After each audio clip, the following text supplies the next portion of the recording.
Resumen, la Revolución Francesa fue un conflicto social y político con diversos periodos de violencia que convulsionó Francia y, por extensión de sus implicaciones, a otras naciones de Europa que enfrentaban a partidarios y opositores del sistema conocido como el Antiguo Régimen. Se inició con la autoproclamación del Tercer Estado con la Asamblea Nacional en 1789 y finalizó con el golpe de Estado de Napoleón Bonaparte en 1799.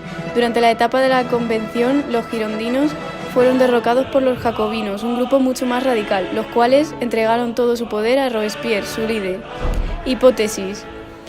Robespierre, líder de los jacobinos, consigue tal poder como para guillotinar aproximadamente a 50.000 personas entre 1793 y 1794, porque quería eliminar la oposición de la nobleza y el clero ante su nuevo régimen mucho más liberal.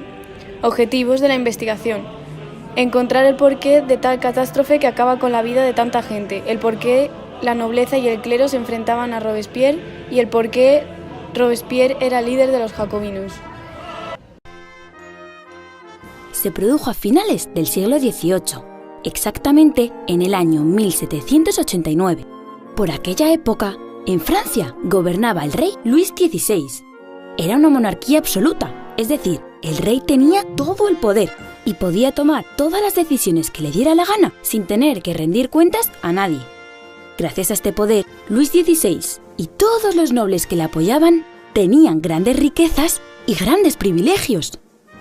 Mientras tanto, el pueblo llano, la burguesía, la gente normal, como los abogados, médicos, artesanos, comerciantes o campesinos, tenían que pagar muchos impuestos y vivían, la gran mayoría, en la miseria. Hartos de esta situación, las clases sociales más desfavorecidas formaron una Asamblea Nacional y se comprometieron a escribir una Constitución donde se recogieran los derechos y deberes de todas las clases sociales de manera más justa e igualitaria. A partir de ese momento, comenzaron violentos disturbios. El 14 de julio de 1789, en París, la capital de Francia, una gran masa de gente se dirigió a la Bastilla para liberar a todos los encarcelados que se habían opuesto al rey. Este asalto se convirtió en el símbolo de la revolución. En el resto del país también hubo muchas revueltas y los campesinos se rebelaron violentamente contra los nobles, saqueando y destruyendo sus castillos.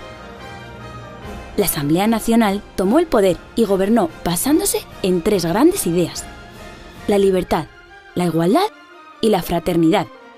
Los nuevos gobernantes escribieron un documento muy importante, la Declaración de los Derechos del Hombre y del Ciudadano, antecedente de la Constitución que se aprobó 2 años después. El pueblo francés destronó al rey Luis XVI y tanto él como la reina María Antonieta, su esposa, fueron decapitados en la guillotina. Las consecuencias de la Revolución Francesa fueron muchas, pero lo más importante fue que acabó con la desigualdad entre las clases sociales, que se establecieron nuevos derechos para los ciudadanos y que se difundieron las ideas democráticas al resto de los países de Europa.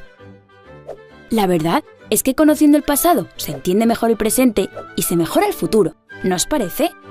Adiós, amigos. Y no olvidéis suscribiros a Happy Learning TV.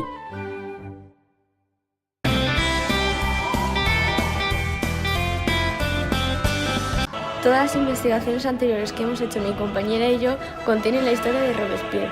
Coinciden en los asesinatos ocurridos entre 1793 y 1794, pero ninguna de ellas describe exactamente la pregunta que nos hemos hecho. Resultados del estudio.